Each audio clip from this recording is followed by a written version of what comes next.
Y ya estamos con nuestro invitado en este martes de actualidad. Nos acompaña Cristian Pizarro, editor del Cuerpo de Reportajes del Mercurio. Cristian, ¿qué tal? Bienvenido a esta edición de Llegó la Hora. Hola, José Francisco, ¿cómo estás? Muy bien, gracias. Y bueno, partamos con un tema que ha marcado el debate de los últimos días. La agenda constitucional pareciera que está revuelta, a pesar de que en el Consejo mismo más o menos las votaciones avanzan, varias de forma unánime, después de las divisiones o las polémicas que hubo la semana pasada. Pero en el entorno, en el ambiente político están pasando cosas, entre ellas una que fue bastante comentada es la entrevista que le hicieron a Evelyn Matei sobre precisamente el proceso constituyente y la declaración que hizo la alcaldesa de Providencia respecto a no estar dispuesta a disponer su capital político si es que todo seguía como iba. ¿Cómo ves este panorama, tanto lo que está en el Consejo como el ambiente político alrededor? Bueno, efectivamente la alcaldesa y líder de Chile Vamos, Evelyn Matei, el día domingo, en precisamente una entrevista en el Cuerpo de Reportaje El Mercurio, planteó lo que tú señalas, además de otras cosas, y por lo tanto de este conjunto de apreciaciones de ella respecto al proceso constituyente se puede concluir claramente el escepticismo con que está observando el desarrollo de los acontecimientos. La frase que dio origen al título, de que si las cosas seguían así, ella no iba a colocar su capital político para este nuevo texto, no es más que la conclusión de todo lo otro que en la misma entrevista ella sostenía. Y bueno, dio razón de sus dichos, en el sentido de que ella observa con preocupación el hecho de que se esté construyendo un texto constitucional que considera más un programa de gobierno que una constitución propiamente tal. Y que en ese sentido, bueno, ella discrepa de algunos de los artículos que se han ido aprobando.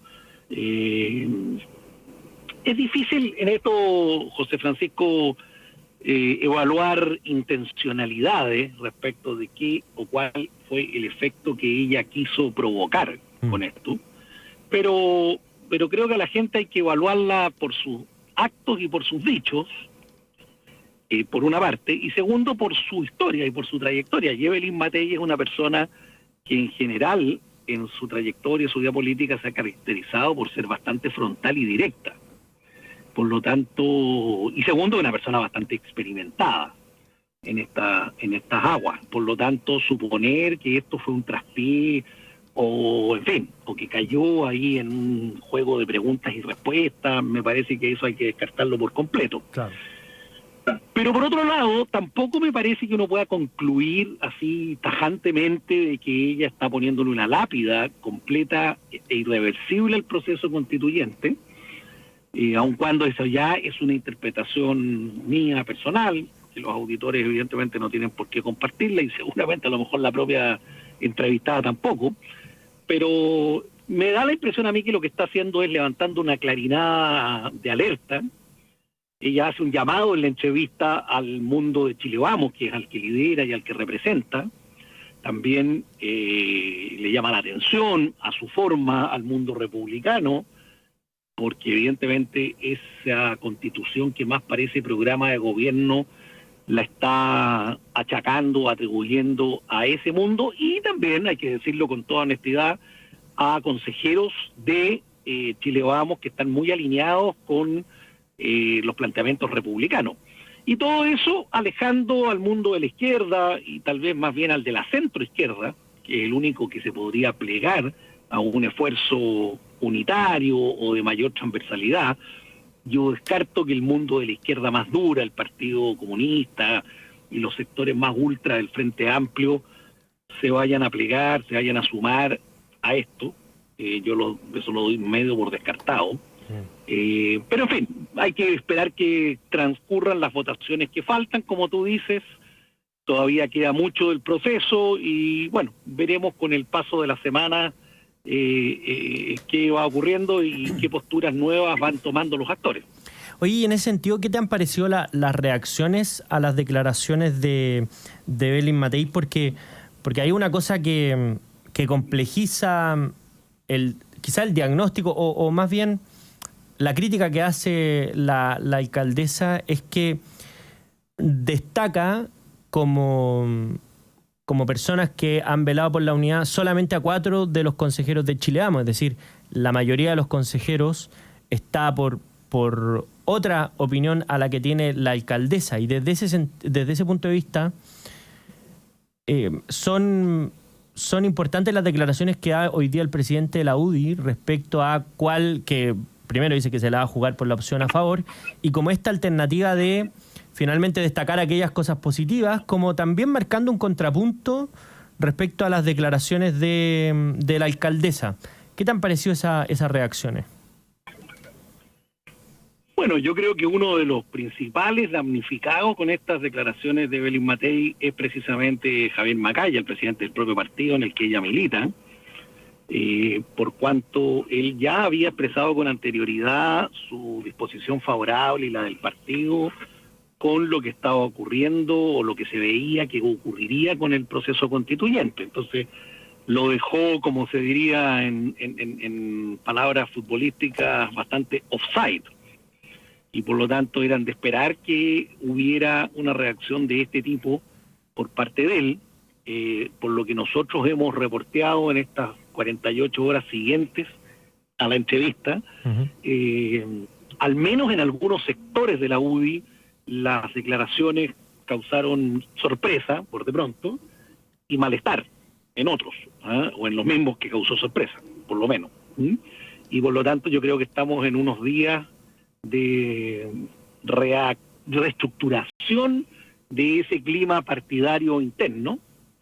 No hemos tenido hasta ahora, y sería bueno que ocurriera de aquí a una semana y tal vez antes, reacciones más oficiales del mundo republicano, que también fue interpelado por la alcaldesa, que dicho sea de paso, denominarla como tal, ¿cierto?, es correcto desde el punto de vista administrativo, porque claro, es alcaldesa, pero también digamos que es una de las cartas presidenciales más probables de la centroderecha, y es en esa condición que sus declaraciones tienen el impacto que tienen, porque por muy importante que sea la alcaldía de Providencia, si esa persona no fuera muy posible candidata o candidato presidencial, no habrían tenido el eco que tuvieron. Aquí la que habló fue Evelyn Matei, la más probable candidata de Chile Vamos a la presidencia en la próxima vuelta electoral. Entonces, yo creo que estamos en una semana de reacomodos. Ahora el mundo de la izquierda, yo creo que también tiene que tomar nota un poco de esto, en el sentido de que el gobierno está muy silente, muy silencioso, muy ausente en esta discusión, probablemente porque deban de suponer que esto les conviene, en el sentido de dejar que sean las derechas las que se peleen entre sí, pero yo tendría cuidado porque esto está demasiado revuelto. Yo insisto en que a pesar de la espectacularidad de los dichos de Evelyn Matei, este proceso no está cerrado. Es verdad que las encuestas están mostrando cada vez mayor distancia por parte de la gente con esto, pero en fin, yo creo que no digo que se pueda necesariamente dar vuelta, pero está muy revuelto, está muy confuso el ambiente, y por lo tanto nos podemos llevar toda una sorpresa partiendo por el mismo gobierno. Oye, a propósito de la izquierda y la división en el oficialismo, porque han surgido algunas noticias, algunas notas respecto a acercamientos entre la presidenta del Partido Socialista, el presidente de la UDI y el presidente de Renovación Nacional, pero inmediatamente, hoy día de hecho sale en la portada de La Segunda, la senadora Paulina Bodanovich dice que hay un sueño erótico en la derecha de ver separado o distanciado al Partido Socialista del Partido Comunista. Y yo te pregunto si ves posible que el Partido Socialista y el socialismo democrático en general tengan una definición distinta respecto al plebiscito de la del resto del oficialismo. Si es que ves que se pueda producir esta división, porque no la hubo en el plebiscito anterior finalmente, salvo algunos casos muy puntuales, y hoy día aparentemente con esta frase, con esta cuña, la presidenta del Partido Socialista algo como que lo descarta. Sí, mira, con el Partido Socialista y con el socialismo democrático ocurre que son buenos para las conversas privadas con el mundo de del centro y de la centro-derecha, y son malos para reconocer la existencia muchas veces de estas conversaciones públicamente. Pero bueno, convengamos que eso es parte de la política y lo hacen todos. Pero yo tiendo a coincidir en términos de que es difícil imaginar, y puedo estar rotundamente equivocado, pero es difícil imaginar que las fuerzas oficialistas se vayan a dividir en una cosa de este tipo. Me cuesta imaginarlo. También está el rol del presidente. Esa división, si ocurriera, es una división que le podría hacer mucho daño al presidente en particular. Entonces,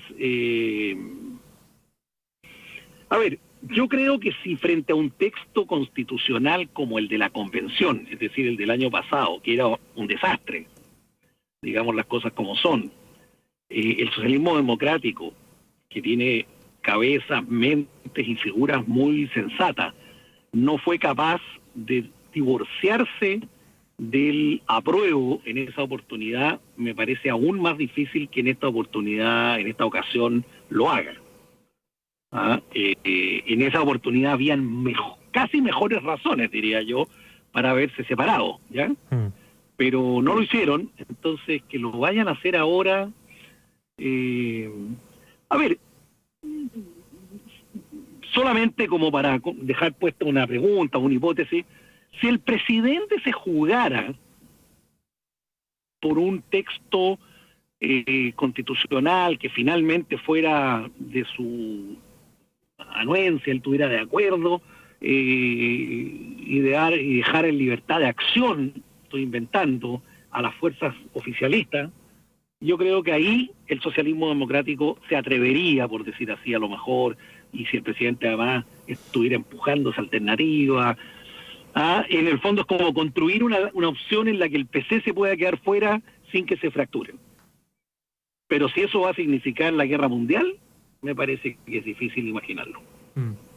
Oye, ¿y qué te han parecido, además de las declaraciones de Evelyn Matei, otras que han surgido incluso en el propio Chile Vamos respecto al proceso mismo? De hecho, ahora Hernán Larraín Mate sugiere que hay una salida que le da estabilidad al proceso y que es transversal, que finalmente sería el texto de los expertos. A propósito también de ciertos rumores que habían que querían finalmente, o algunos estaban proponiendo, que el texto de los expertos fuera tramitado en el Congreso como reforma constitucional. ¿Ves que esa idea puede agarrar vuelo? ¿Va a depender de cómo sigan las encuestas de aquí al plebiscito del 17 de diciembre? ¿O te parece que sería, como han señalado algunos, bueno, darle un espaldarazo a todo este proceso electoral que hubo y finalmente que era la parte distintiva del proceso constitucional, con un elemento de los expertos, pero también un elemento de personas elegidas por la urna? Mira, yo creo que por decir así, el rechazo de este esfuerzo constitucional el 17 de diciembre en el plebiscito va a dejar a todas las fuerzas políticas en una condición en que no veo mucho espacio para que alguna levante la mano y diga, mire, resucitemos a este muerto y transformemos ahora el texto de los expertos en una reforma constitucional tramitada en el Congreso. Por dos razones. Una, porque tiene en consideración que esto va a ocurrir en diciembre. Viene la Pascua, viene el Año Nuevo, vienen las vacaciones. Enero, febrero, digámoslo así, sobre todo febrero. Y de marzo para adelante, el año está muy electoralizado, porque hay elecciones de alcaldes, concejales y gobernadores en octubre, es decir, dentro de un año más prácticamente, pero aquí te estoy situando que el salto se va a producir de diciembre a marzo. Claro. No sabemos, y tiendo a pensar que de aquí a marzo reforma previsional y reforma de pacto fiscal no va a ser fácil. El gobierno se va a estar jugando a fondo en esa materia y mucho más allá de marzo-abril, si esos temas no han visto la luz, es difícil que lo vean. Entonces, si a eso además le agregas la discusión de una reforma constitucional, no sé, yo no me lo... En un Congreso, perdona, con esto concluyo, muy fragmentado, porque ¿por qué en el tema constitucional el Congreso debiera operar con mayor fluidez si es el mismo Congreso fragmentado que tenemos en este minuto y que no ha sido capaz de ponerse de acuerdo en otros temas que yo creo que son hasta más fáciles? Entonces, las condiciones generales me hacen ser bastante escéptico de que eso pueda ocurrir, y no veo a las fuerzas políticas, a ninguna, como diciendo, oiga, metamos esto como reforma constitucional, porque si hay algo que ha quedado como relativamente claro en este tiempo, es que la gente tiene un rechazo a la política, un rechazo a los políticos, un rechazo a los temas, estos llamados generales, y la demanda está por los problemas reales, un poco lo que decía Belín Matei en la entrevista. Entonces, los que son candidatos, las fuerzas políticas que están en disputa electoral de marzo para adelante, ¿qué interés pueden tener, José Francisco, de estar apareciendo de cara a la ciudadanía a la que le van a ir a pedir en el voto 8 meses después o 7 meses después, preocupados del sistema electoral más que de la delincuencia, más que de la migración y más que de los puestos de trabajo? Entonces... me cuesta pensarlo. Yo creo que no va a haber condiciones para eso. El tema constitucional, si no se resuelve ahora, queda abierto, y eso tiene implicancias para la elección parlamentaria y presidencial que va a venir el año 2025. Ahí sí. Claro, hay un buen punto respecto al itinerario electoral que se viene muy pronto, además. Oye, Cristian, y a propósito... Claro, porque sí, en una elección parlamentaria y presidencial, los grandes temas de orden constitucional van a salir. Entonces, cada sector va a levantar las banderas, ¿cierto?, respecto de esos temas, y por lo tanto, si bien no va a ser la cuestión constitucional en cuanto tal, pero van a ser los mismos temas. No sé si me logro dar a entender bien. Es decir, vamos a estar discutiendo aborto, vamos a estar discutiendo sistema electoral, los programas que cada uno de los candidatos, cualesquiera que estos sean, presenten. Entonces, republicano, que va a tener su candidato, si llevamos, que va a tener su candidato, y así todo para el otro lado, van a levantar esos temas. Y acuérdate que en los debates presidenciales del 2025 vamos a estar discutiendo estos temas que se están tratando ahora y que finalmente no se zanjaron nomás. Claro. Oye, Cristian, y a propósito de que, bueno, ya pasó el 11 de septiembre, incluso las celebraciones del 18, ¿cómo ves al gobierno después de la resaca de esta efeméride, de estos temas? Porque parece que no ha estado fácil retomar la agenda para el gobierno, al menos. Y lo que pasa, siendo justo, es que el gobierno nunca ha logrado tomar la agenda. Entonces, retomar la agenda significa que alguna vez la ha tenido. Y siendo bien honesto y justo, creo que nunca la ha tenido, ni siquiera en el tema de los 50 años, que era una de sus grandes apuestas para el 2023. Y eso lo hemos conversado, lo conversamos en programas anteriores.